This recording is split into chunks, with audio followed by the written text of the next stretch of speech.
Olá, tudo bem? Thiago Menezes mais uma vez para passar a News da semana, um resumo com 4 destaques falando sobre economia, política e atualidades em geral, para te manter mais informado de forma prática e rápida, né?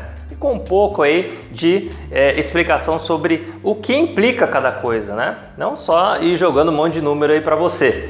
Primeiro grande destaque, vamos falar sobre a fala do Alain Godefroy, que é o presidente do Banco Central, e passou uma mensagem muito clara. Se havia alguma dúvida que a taxa de juros realmente ia cair e que suas aplicações iam virar poupança até o final do ano, não tenha mais essa dúvida, porque isso vai acontecer. O próprio presidente do Banco Central avisou que a queda de juros já não é mais uma dúvida. A dúvida é a proporção e o tempo que essa queda vai ocorrer. Se o próprio presidente do Banco Central avisou isso, e geralmente nos relatórios aí do Banco Central, o relatório Fox, principalmente, que é o relatório semanal, que pega a opinião da própria equipe do Banco Central, como dos principais economistas no Brasil, se no relatório Fox, geralmente ali as opiniões são dadas do Banco Central nas entrelinhas ali, para não deixar muito claro o que eles pretendem fazer, principalmente em termos de política monetária, ou seja, de política em juros, né, subindo ou caindo o Selic. Dessa vez ele falou com todas as letras, né, de forma bem clara para todos entenderem. Então, espere sim que a taxa Selic continue caindo, e vimos aí a taxa Selic cair de 14,25 para 10,25, próxima reunião do cupom é em julho, vai cair para 9 ou 9,25, ou seja, já vai perder os dois dígitos, né, a Selic, isso aí já está avisando há algum tempo. Aplicações, então, que você tenha 100% do CDI, que já é uma ótima remuneração, ou seja, 100% dos juros. Se você considerar que a Selic, a perspectiva é chegar em 8,5% no final do ano, virou poupança, como nós estamos já avisando há um bom tempo, porque tirando o imposto de renda, você já tira 1,5 mais ou menos de ponto percentual de rentabilidade da aplicação anual. Então, de 8,5 iria para 7, poupança já rende inclusive mais que 7. Ou seja, você tem um mês para tirar sua aplicação do que paga uma porcentagem dos juros ou CDI pós-fixado e ir para aplicações pré-fixadas. Já estamos avisando isso há algum tempo, ainda dá tempo, só que o tempo ele basicamente fez isso, ele encolheu muito.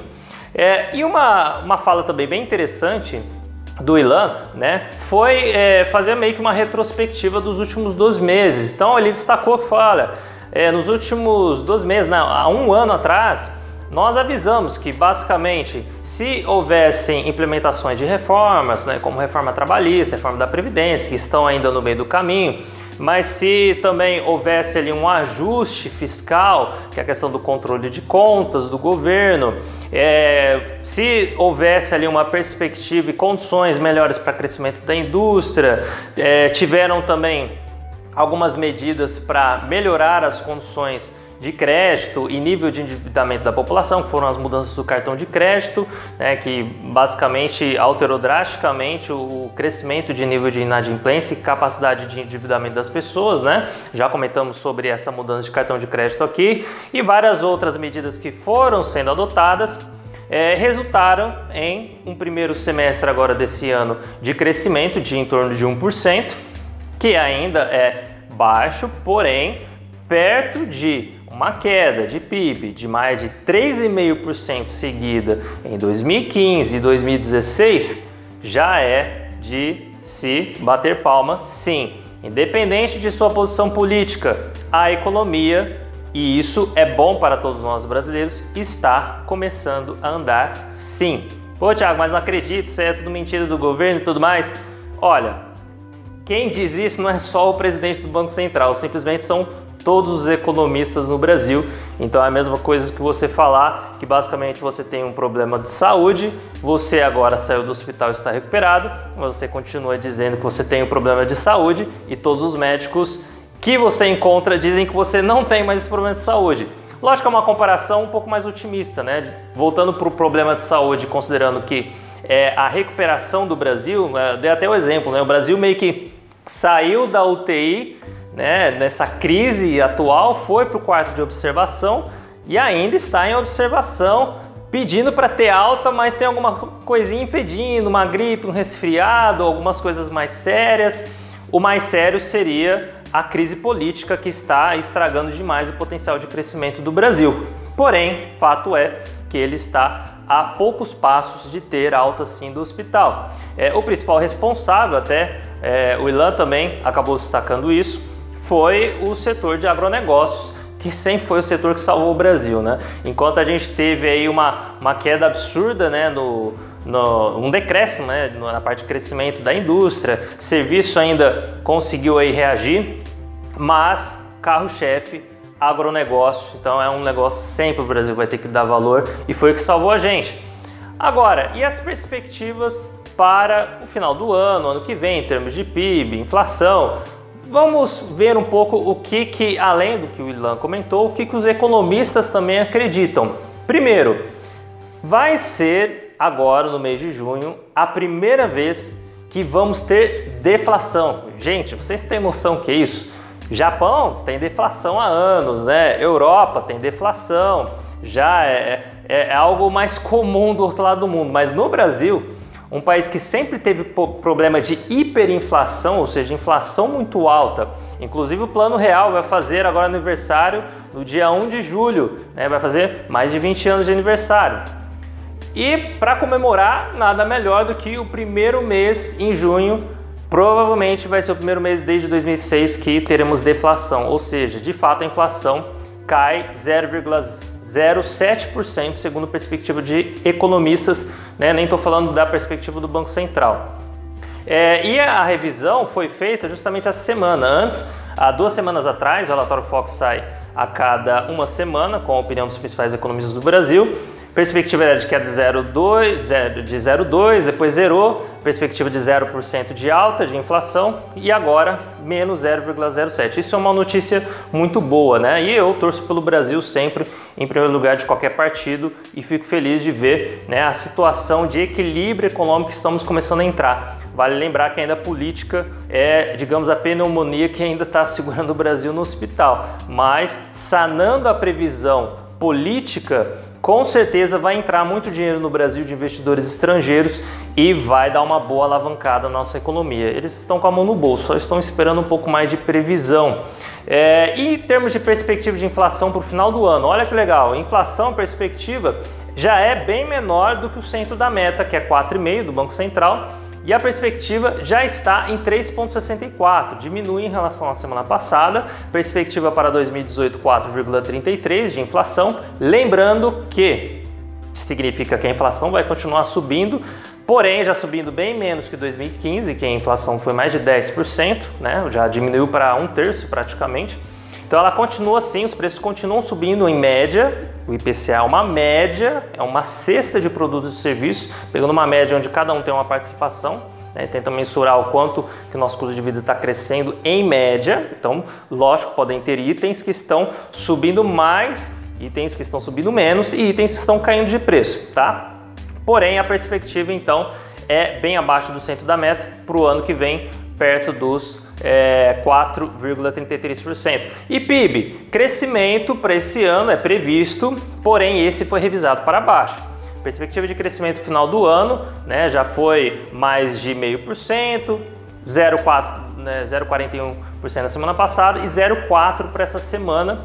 Para o ano que vem continua em 2,5%, o que já é interessante, ou seja, ano 2017, ano de transição, 2018, ano de crescimento, se tudo continuar caminhando dessa forma.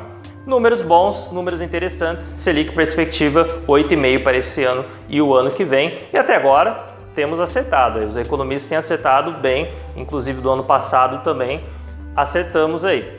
Outra perspectiva, outro item agora falando sobre a questão do processo, né, do Janoty, de todas as denúncias que provavelmente ele vai fazer contra Temer e outros políticos. Há uma proposta do Janoty para tentar dar uma amenizada na situação dos políticos, que é o seguinte: então tudo que for considerado caixa 2 simples, que seria o quê? Exemplo, um empresário está acreditando, né, teoricamente pelo menos, que um determinado político é interessante, segue o ponto de vista dele ideológico, político, ele quer fazer uma doação, uma empresa quer fazer uma doação sem contrapartidas, só que o partido não declarou essa doação. Isso, se a gente for seguir à risca, né, teria que ter uma punição.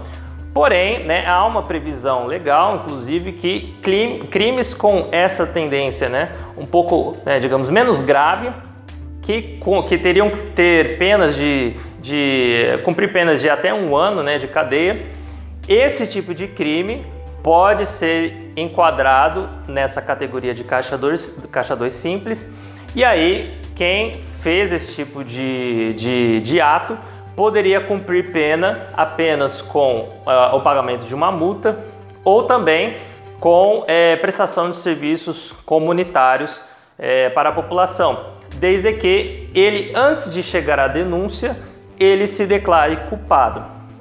E aí, dessa forma, haveria o que eles estão chamando de separação do joio do trigo, ou seja, casos mais graves de fato de corrupção, que é quando há uma contrapartida, então o político de repente recebe uma doação para aprovar uma MP, isso já é considerado corrupção e aí não teria esse acordo, né, para amenizar. São cerca de 98 políticos que o Valor Econômico apurou que estão envolvidos em pelo menos caixa 2 simples, ou seja, é muita gente e esse número pode aumentar. Por isso seria interessante para os próprios políticos, né, e para talvez causar um caos menor, né, e principalmente também porque a corrupção já estava muito sistematizada e em todo o processo político, né? Lembrando, gente, não estou dando minha opinião, estou apenas repassando informação. Outro destaque para finalizar, falando sobre CDBs, né, um pouco de prática aí de investimentos para te dar dicas, já que é a nossa especialidade. CDBs, aplicação muito interessante, muito comum, muito popular nos bancos, que pagam geralmente uma porcentagem dos juros, né? E que geralmente bancos grandes pagam menos por serem um pouco mais procurados, né? Tem uma demanda maior, tem mais credibilidade, em detrimento de bancos menores ou bancos médios que tendem a pagar mais. Mas eu tenho algo a te dizer, vá nos bancos que pagam mais. Poxa, mas e se o negócio quebrar, como é que eu vou fazer? Existe o famoso FGC, Fundo Garantidor de Crédito, que garante até 250 mil, uma espécie de seguro que, caso o banco quebre, até 250 mil aplicado por CPF e por instituição financeira, você tem seu dinheiro devolvido, né? E eu já, inclusive, passei por situações desse tipo com clientes e o FGC pagou normal, sem nenhum problema. Ou seja, se você tem aplicações que pagam melhor em outros bancos, que você, de repente, não aplica porque considera eles mais inseguros, né? Eu te aconselharia a deixar um pouco sim os bancos grandes de lado, porque eles realmente cobram taxas bem maiores de você como correntista e te pagam muito pouco. E esses bancos que estão crescendo são mais justos nas taxas e você tem um FGC por trás para garantir. Se quiser mais informações sobre esses possíveis bancos, né? Tem uma série de bancos, né? Não tem apenas um, para não achar que eu estou fazendo propaganda, coloquei vários ali na lista, é só entrar na descrição ali, né, da página que você vai ser encaminhado para o link com a lista de notícias, com as fontes e uma das fontes com a lista da revista Exame que ela fez sobre esses bancos e as taxas que chegam a 118 do CDI, né? Enquanto no banco você sofre lá para conseguir 90%, às vezes 80% do CDI, tem banco pagando 118 do CDI, ou seja, 118% da taxa de juros, que é a famosa que nós estamos falando, que hoje está em 10,25 e vai cair para em torno de 8,5 no final do ano. É isso, gente. Muito obrigado desde já. É bastante informação, mas a gente tenta passar ainda de uma forma resumida e explicando, né, cada coisa. Agradeço a sua participação, agradeço a sua atenção. Dá aquela curtida se você está no Facebook, dá aquela compartilhada também se está no YouTube. Lembre-se que você pode se inscrever no canal e aí você vai ter todos esses vídeos e mais informações chegando para você. Um grande abraço, tudo de bom, conte comigo, porque aqui o seu futuro tem valor. Até mais!